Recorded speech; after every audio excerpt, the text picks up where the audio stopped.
If you have ever wanted to find out what would happen if zombies, Metal Slug, and stereotypical Italian Americans were all mixed together in a video game, Crazy Monkey Studios have the solution, and that comes in the form of the excellent Guns, Gore, and Cannoli.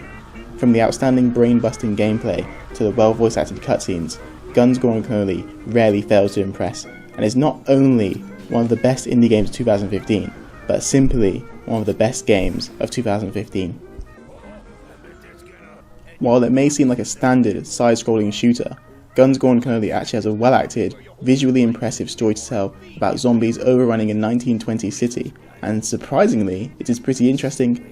Vinny is a solid protagonist whose actions are what you expect from an Italian-American gangster, but nevertheless, his blunt demeanour, along with a few twists, keeps the wacky tale entertaining.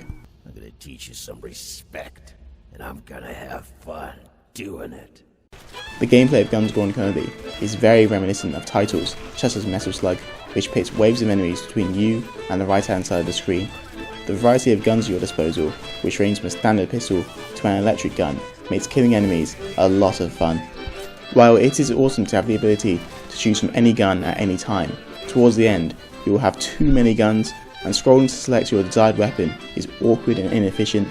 Some sort of weapon wheel would have been nice. Aside from that though, the rest of the control scheme is great, therefore killing zombies feels pretty nice. In a similar vein to The Last of Us, there are two groups of enemies, the Infected and the various factions occupying the city. Unlike The Last of Us though, the Infected include giant killer rats, American footballers, and whip-wielding strippers. The variety of enemies keeps the action fresh throughout the entire duration of the story mode, as new enemies are constantly introduced. Various enemies have special requirements to be taken down, such as the trash lid wielding gangsters or the helmet wearing zombies. With variations such as these, players always need to be on their toes. Visually, Guns, Gore, and Cannoli is stunning. The hand-drawn 2D art style mixes perfectly with the 1920s American nightmare. The change in locations, such as the streets, strip clubs, and sewers, keeps the visuals fresh and enticing. The gore element is also showcased well, with heads and other body parts flying across the screen, which is immensely satisfying to say the least. The soundtrack is also pretty good, with various Prohibition tunes filling the backdrop of the zombie invasion. Likewise, the voice acting is solid, although at times a little corny. Vinny says a few too many cheesy one-liners, but the actual voice work behind everyone is great.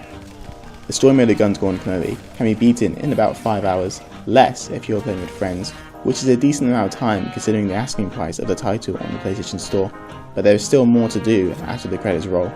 Guns, Gore, and Cannoli offers a very competent deathmatch mode, which can be played with up to 3 friends.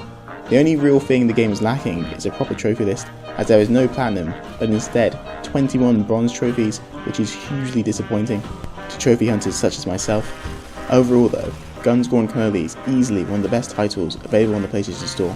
The gameplay is absolutely awesome, whether you're playing alone or with friends. With plenty of quality content for a reasonable asking price, Guns, Gore, and Cannoli is a complete steal. So what are you waiting for? Go and buy the game, capiche? For more PS4 reviews, PS Vita reviews, remote play reviews, and everything else gaming, make sure to subscribe, and as always, thanks for watching.